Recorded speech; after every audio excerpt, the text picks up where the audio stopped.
Bonjour tout le monde, soyez les bienvenus encore. Aujourd'hui, on va essayer de voir comment apprendre et maîtriser la bonne prononciation des verbes réguliers. J'ai remarqué que beaucoup de personnes ont des problèmes avec la prononciation des verbes réguliers, raison pour laquelle j'ai décidé de faire cette petite vidéo pour vous aider.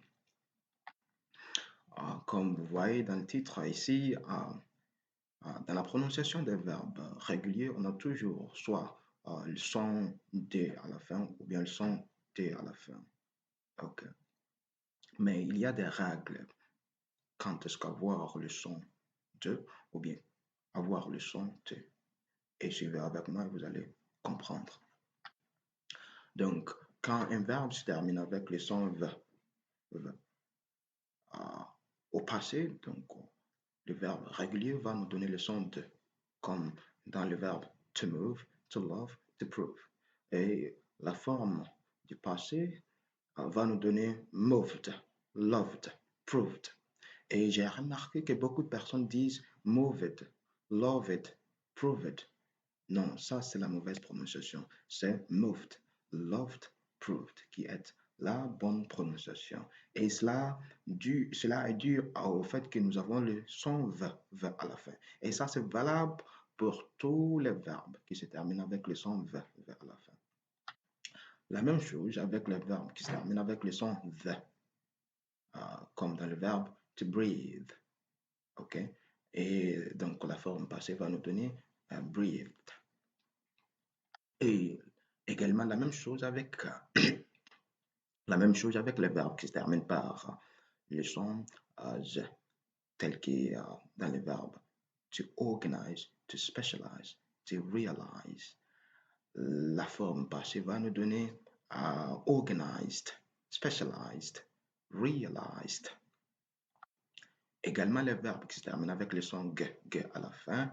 Donc, ce verbe, on a besoin d'utiliser le son de à la fin au passé, comme to drag, to dog, to flog. La forme passée va nous donner dragged, dogged, flogged. On ne doit pas dire dragged, dogged, flogged, comme beaucoup ont tendance à le dire. Et les verbes qui se terminent avec le son B, tel que dans le verbe to sob, to absorb, to rub. Okay? On va avoir également le son de à la fin. Donc, on va dire au passé sobbed, absorbed, rubbed. On ne doit pas dire sobbed, absorbed, rubbed. Non. Les verbes qui se terminent avec le son j, tel que dans judge, to bridge, to grudge. Okay? Donc, la forme passée nous donnera judged, bridged, grudged. On ne doit pas dire judged, bridged, grudged, comme beaucoup de personnes ont tendance à le dire. Donc, les verbes qui se terminent avec le son mais à la fin, tel que donc dans to form, to affirm, to disarm, on va avoir formed, affirmed, disarmed. Donc, on ne doit pas dire formed, affirmed, disarmed, comme certains ont tendance à le dire.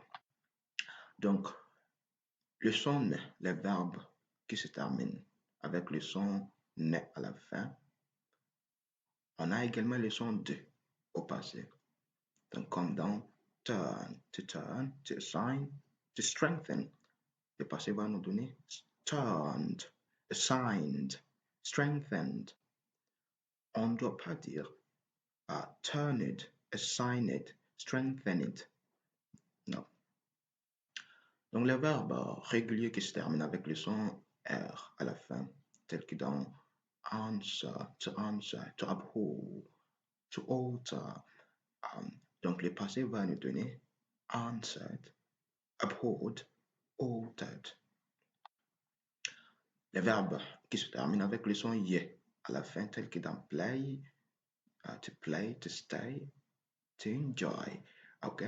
Le passé va nous donner également le son de à la fin. On va dire played, stayed, enjoyed. Et on ne doit pas dire played, stayed, ou bien enjoyed, comme certains peuvent le dire. Et nous avons les verbes réguliers qui se terminent également avec le son ouais à la fin. Donc, tous les verbes réguliers qui se terminent avec le son ouais à la fin, on a besoin du son de quand on prononce la forme passée. Donc, on va dire bowed. OK, avec to bow, donc va donner bowed. To follow va donner followed. To borrow va donner borrowed. Ainsi de suite. Et enfin, avec le son de, donc les verbes qui se terminent avec le son ou nous donnent toujours donc le son de à la fin, comme dans to continue, to pursue, to subdue.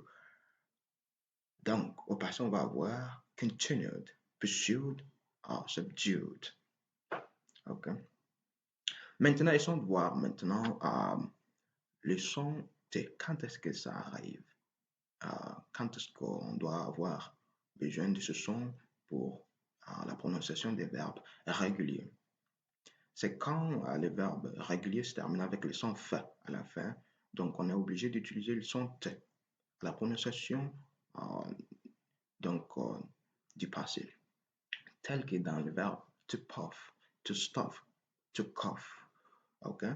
Donc, le passé va nous donner maintenant puffed, stuffed, coughed. On ne doit pas dire puffed, stuffed, coughed, comme peut-être certains vont le dire. Et donc, le verbe qui se termine avec le son th, tel que dans froth. Le passé va nous donner frothed, le son t à la fin. Et le verbe qui se termine avec le son se.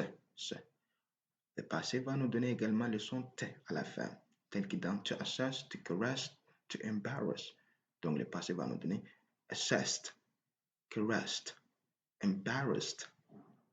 On ne doit pas dire assessed, caressed, embarrassed.